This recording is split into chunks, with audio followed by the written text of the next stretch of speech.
Hello my beautiful soul family, just want to share a couple of things with you around my mission work here on this incredible grid spot in this most incredible moment in time on our planet's Her story. So I've got the sun in my eyes, so sorry about that, but yeah, just wanted you to see I am here and I am real and it is happening. That's better with the hand up there. So I've just put together a little video this morning of where I'm staying and showing you all of the sacred geometry patterning that is on this particular grid point. Couldn't get a more magic place to stay, that's for sure. I'll turn the camera around in a minute so you can see precisely where I'm sitting. But what an awesome time to be on the planet. So much unfolding, so much happening. Disclosure's taking care of itself now. And we're all being called to our higher mission work and our highest mission work. So I encourage you all to spend more time in solitary, creating space so that you can have that wisdom open up to you around where to next for you.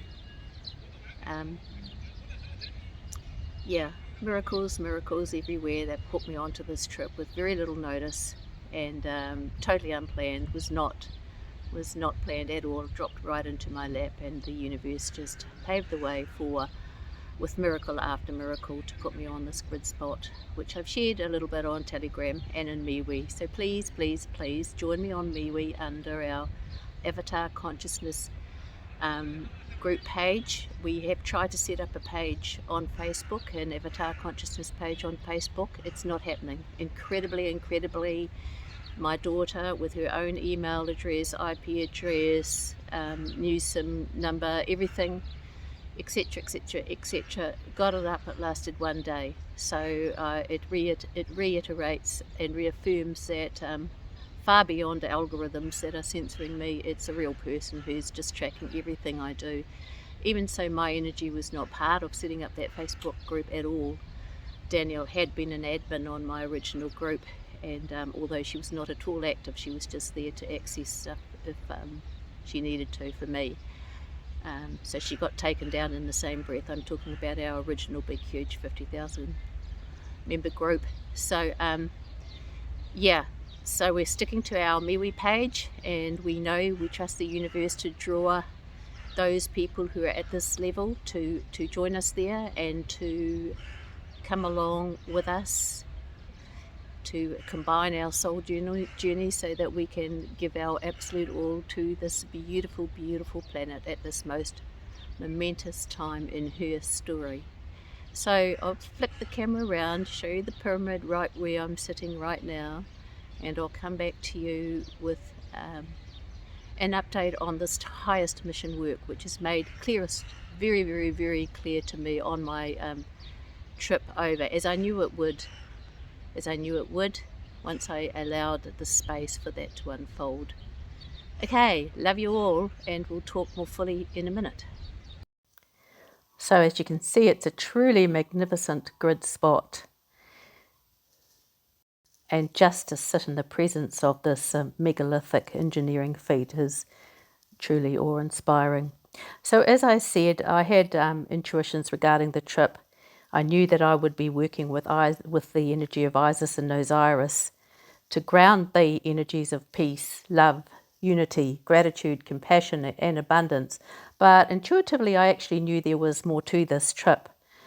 Now, I'm particularly hard on myself in terms of my journey and what I may be doing on these trips. I'm very conscious of our ego lens, which we all have. And I'm also very aware of the unconscious programs that I may have adopted in relation to other people's experiences and other people's interpretations. So I work very consciously to remove all of that from my field and to let everything unfold organically so that my true wisdom can come through from my higher self and my higher team, and so that the universe can actually show me what I am doing on these grid points without that interference.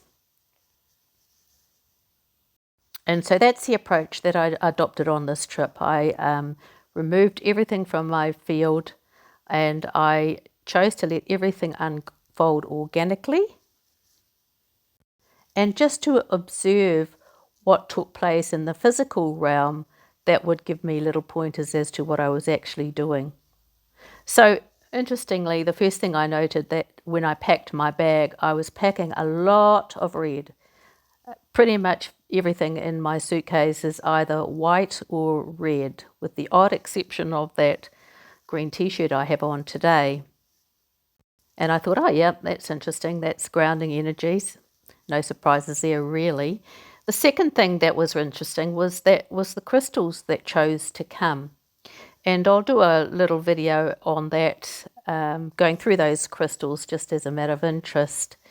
But in short, what we had represented was we had Peru represented, India, Sedona, the High Sierra Mountains of Northern California, lots of sacred geometry and the Platonic solids represented, a monatomic crystal and Andara crystal, and the one crystal that holds a balanced divine feminine and divine masculine energy. So that was clearly, definitely not staying at home.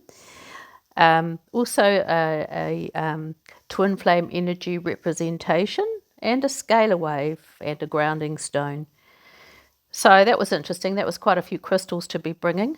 And I didn't intend to be bringing all those crystals, but they spoke very powerfully to me. The other thing that was interesting was that Enoch was not going to stay home. If you haven't met Enoch before, you will, but if you've been following me for a long time, you will have met Enoch, and he just absolutely determinedly was not going to stay home. So yeah, that all paved the way for higher understanding of what was about to unfold.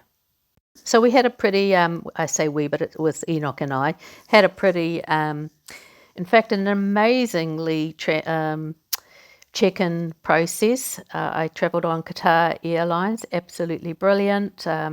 Coming through Auckland International Airport was absolutely brilliant.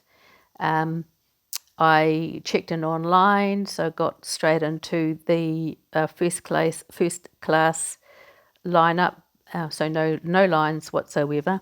Had a wee interesting experience just in customs, just a bag check for, explosives. I must carry that look, hey, the T look, the Q plus T look, but nothing major. And I was actually absolutely rapt to see all of the systems removed from customs that didn't need to be there. So I can actually see the new bubbling up right in front of our eyes in ways that many people may not notice. But that walk through customs was just mind-blowingly simple. Not so though when I got to Adelaide. So we had an Adelaide transit. It was only, I think we were there for an hour. I spent that entire hour going through a totally unnecessary customs bag check, x-ray, etc. That in itself was ridiculous because we were simply getting off the plane and then getting back on the plane. But what I experienced was toxic masculine in full flight alongside what I would call several versions of the impotent masculine energy. But also what put me in this field of energy was a completely disempowered feminine energy.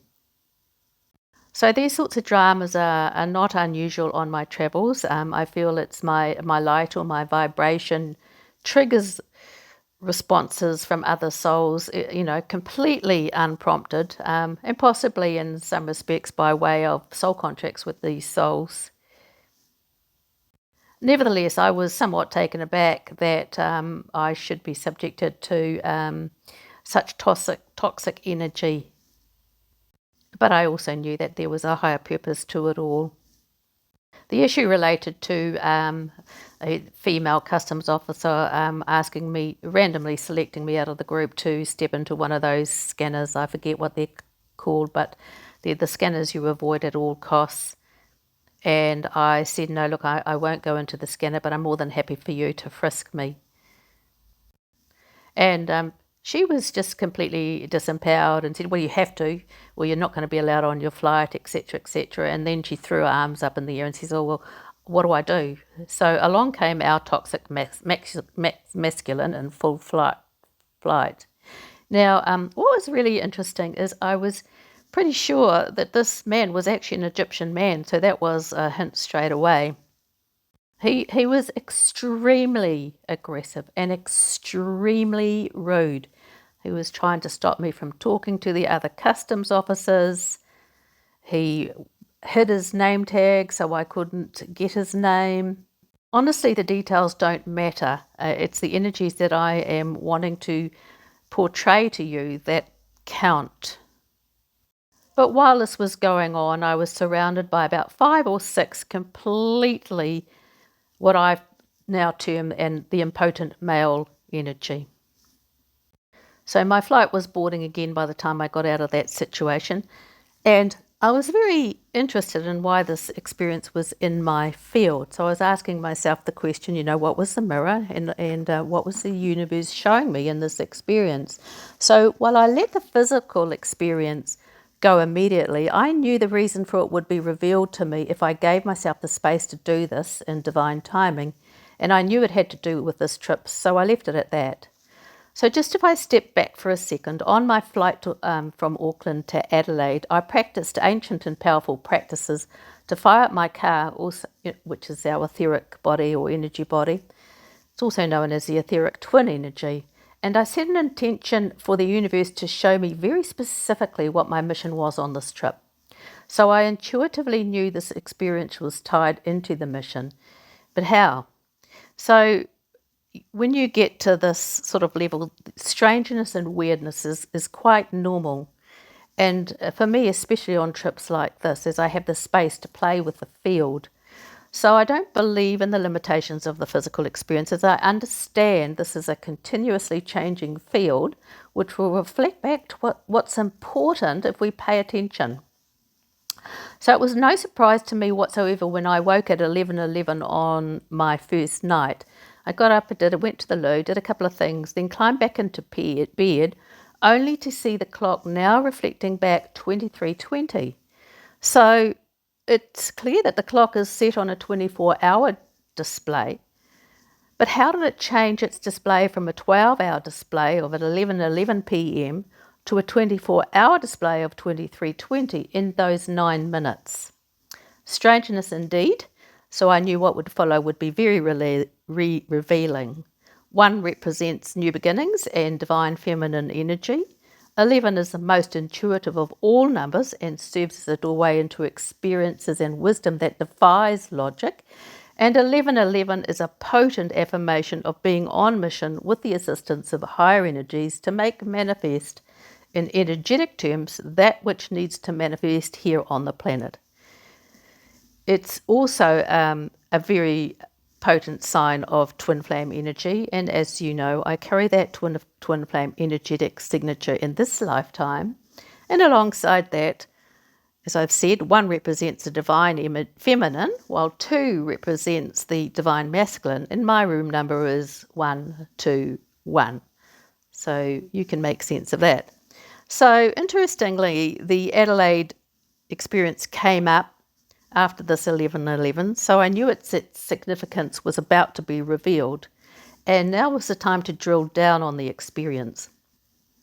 So turning to the 5 ancient mirrors, I knew it was not a mirror of my own feelings or actions, but could it be a mirror of something I still had a wee bit of judgment around? So I removed all personalities from the experience, and I looked at the energies behind the experience which were being reflected back to me.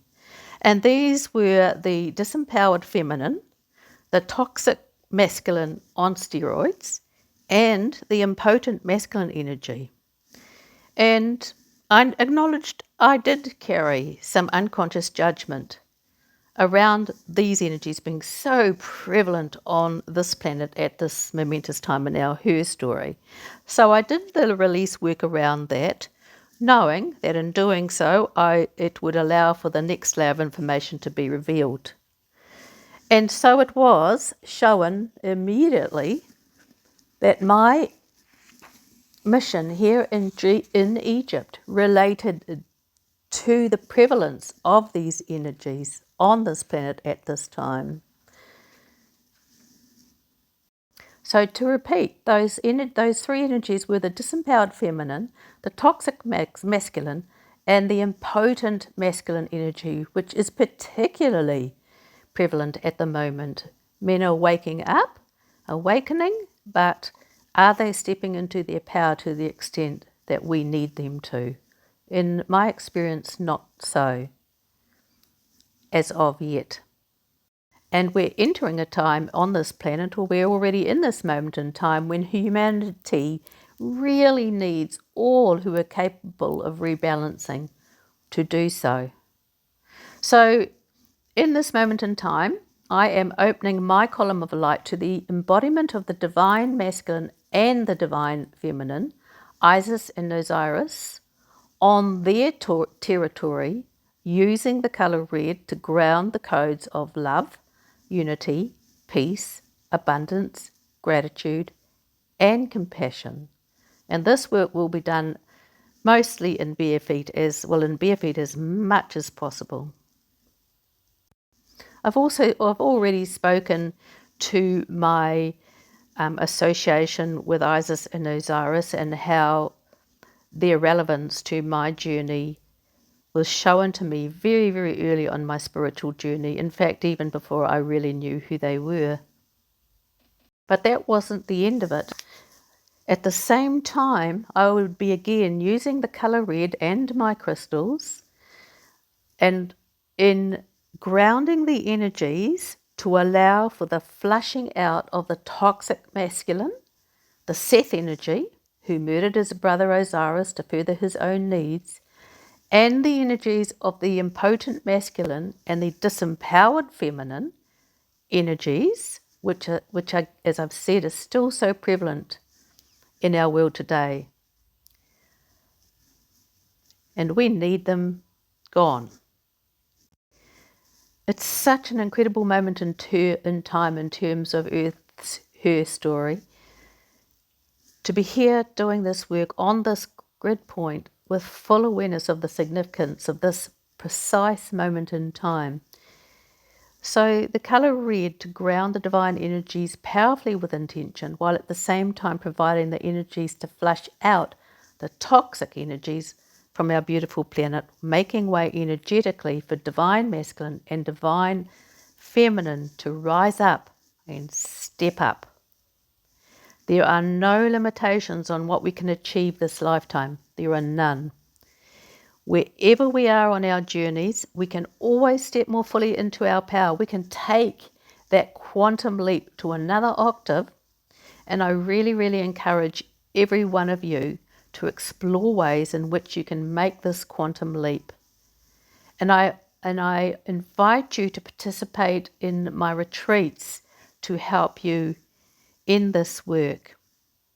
I feel it's really worth noting that according to the Magdaline manuscript, Mary Magdalene was an initiative of Goddess Isis, and further study of the Knight Templars shows that many of their temples were built in honour of Mary Magdalene. Mary assisted Jesus in firing up his car, his etheric energy body, prior to his crucifixion, allowing all that followed, whether the experience, all that followed to unfold, whether those experiences were metaphysical or metaphorical. So I invite you to join with me in doing this work wherever you are. I will keep you up to date on the Webpage avatar consciousness regarding my itinerary and which temples we will be going into. You can put yourself intentionally in the same temples as myself in this work, or you can do this work on your own grid point, but it's really just a case of doing it with intention and opening up your light column to this work. And I do just want to give a shout out for my retreats. We have the 2 retreats coming up, Multidimensional Mastery in April and Avatar Consciousness in May. All details for those retreats are on my avatarconsciousness.com webpage, and I really encourage you to share those links with people who may be interested. We're in a time now where we really do have to do everything we can to amplify people's journeys, amplify and empower and encourage people in their soul evolution journey work. So with that, I will love and leave you all. Much gratitude, infinite love, light, and freedom.